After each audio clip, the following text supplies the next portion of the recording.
Hi guys, I'm Shmee, and today it's with great sadness that I've come out to Dub Customs, because today I'm going to be saying farewell to my Porsche Cayman GT4. The car is inside where it's been de-wrapped, had the stock exhaust returned to it, and I'm going to be giving you a little bit of a sort of explanation why. Now I know the immediate assumption is, oh my gosh, you just sell every car. Well, the car is actually over a year old, and as you may know, I am growing my car collection. It's ever expanding with more cars coming in, which does sadly mean every now and then I have to let one go. And obviously I think about it in a lot of detail and sort of which one and why, but I've got a couple of new cars all incoming at exactly the same time. And in fact, by the time I show this video, I might already have revealed one or two, so hopefully the blow has been softened slightly, but it does mean that I do sadly have to make a space in my garage. And after a year and just shy of 10,000 miles of driving, it's the GT4 I've decided at this stage to let go. Manual gearbox, kind of been superseded by a number of other cars. Let's go in though first and have a look at it and how it looks now. Here it is then on the ramps, back in sapphire blue, and that's the coolest thing by having a car wrapped. It looks perfect even when you take it off. Paintwork's brilliant. In fact, the specification, I think, and the colours on the car looking like this are all round wonderful. That's why I ordered it this way in the first place, with the platinum wheels, the red calipers against the blue paintwork. But the one thing that is a little bit strange and depressing is having removed the IPE exhaust, being back to standard. I'm interested to see how that's going to sound now when we take the car outside, and of course driving it to the dealer. Now the wrap, you might remember, was just a temporary thing for fuel faction, for the trip to the Nürburgring, for everything we were doing with it. Hence the bizarre choice of colour I made. But the Arlon Electric Lime did look, in my opinion, really pretty cool, but I do love it back in blue. This is such a good colour for this car. So that is now completely reverted back to original. It's in a very nice shape. Just the final touches before we fire it up and take it back outside. So that's the sound of stock. Significantly quieter than the IPE was on the cold start. I can actually hear myself talking. It does sound good still though, credit to them. The number plates are on, and that means it's time to take it back outside for the last ever drive. I've got about an hour to go from here to Porsche Colchester, where of course I bought the car in October last year. The guys there have been fabulous. The car hasn't actually had to go back at any point since then to now for anything, because it's a Porsche and it's brilliant. But that's going to come out now, and then the drive will commence. Out into daylight. That colour is really good.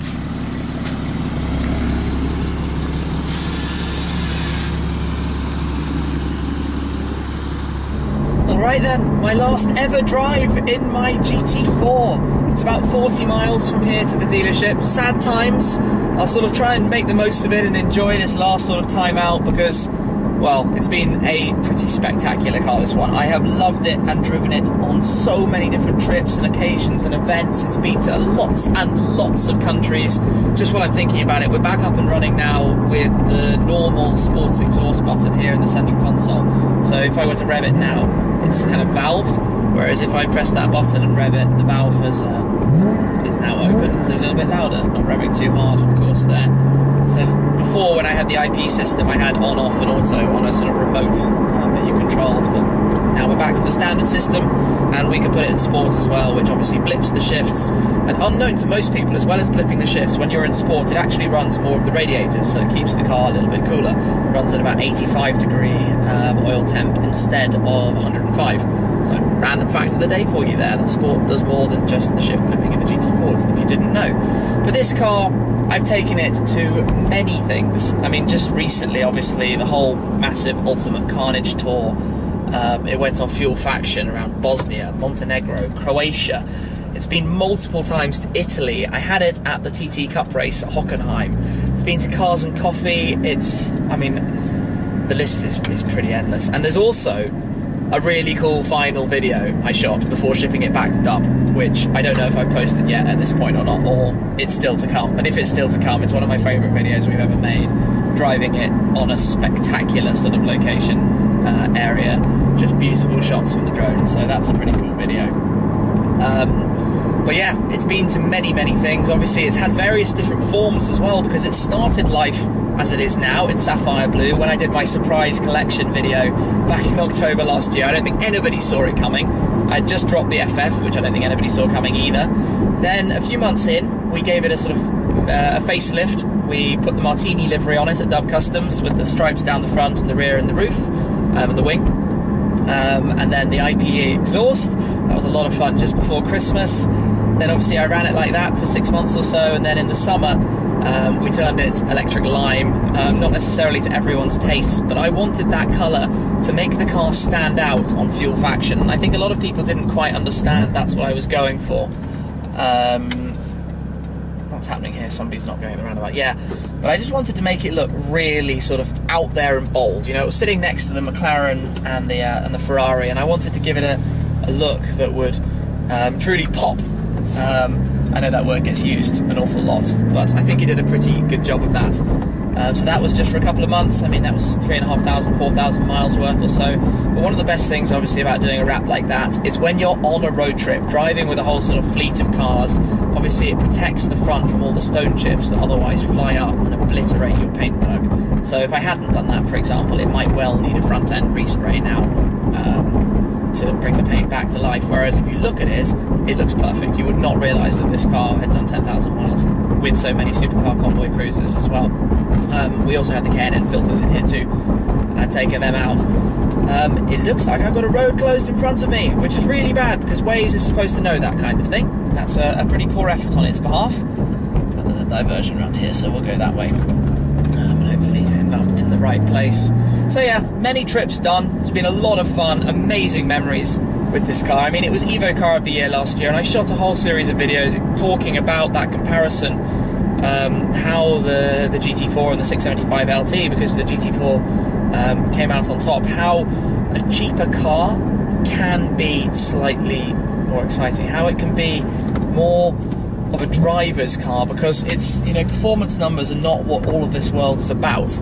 You can have an insanely powerful car, but what's the point if you can't use it? And this 385 horsepower combined with this gearbox, the beautiful manual gearbox, mean that you're not going silly fast all the time. You're just going to have a lot of fun and smiles on your face while you're doing it. So it's a brilliant setup. Now let me talk about why I'm selling it, because I know, like I mentioned earlier, this is going to be the one that you're all going to cling on to in a very, very, very big way. Because I had a lot of stick when I sold the 675 LT Coupe to take delivery of the Spider, because I thought it was, in the end of the day, pointless having two of the same car. And at the time, funds didn't allow me to run both simultaneously, which would have been utterly stupid anyway. What can I say? So I've had it for a year. I've had many good miles in it. I've let some of my friends do miles in it. You might even have seen some of their videos, obviously on Fuel Faction. It's just sort of time. I'm a big fan of new things, new cars, the latest. I just love sharing different experiences. You know, I've had my Porsche fix with this in part. There's certainly going to be more in the future. There's already more that's on the cards, so watch this space. But next year and in the future, there are other cars I'm interested in acquiring down the line. So maybe we'll see some of those in future Shmee videos.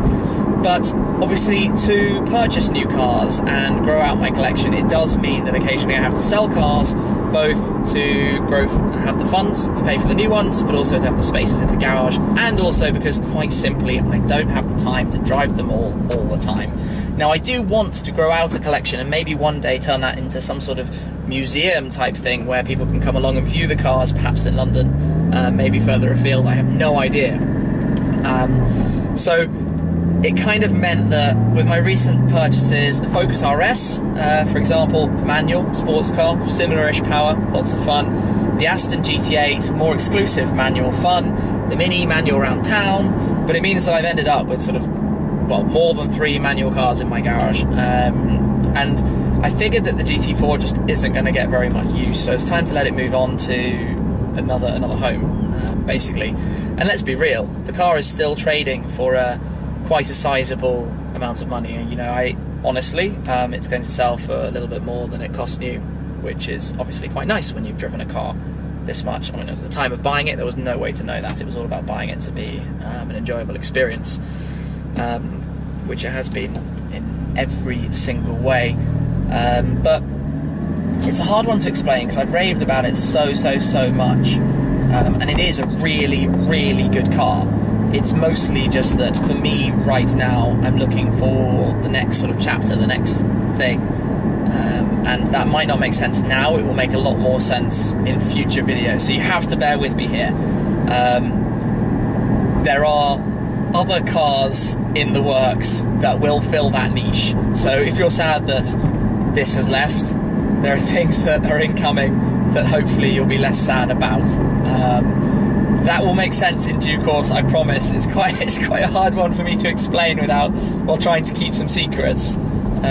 I have absolutely no idea where I'm going right now either, which is not helping my life one single bit. I don't quite know why everybody's staying in that lane, but let's go this way.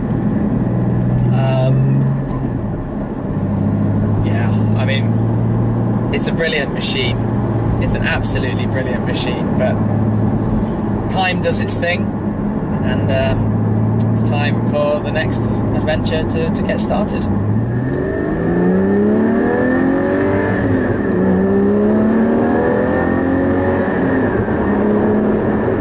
I'm arriving then, so this is the end, the last sort of couple of meters rolling for me in this GT4, and what a car it's been. What an adventure this year has been, from dropping the surprise to everywhere I've been with it and everything I've done along the way. It's a fantastic machine and it will sorely be missed, but it's going to move on to another home, and I'm sure it'll be very, very much enjoyed there too.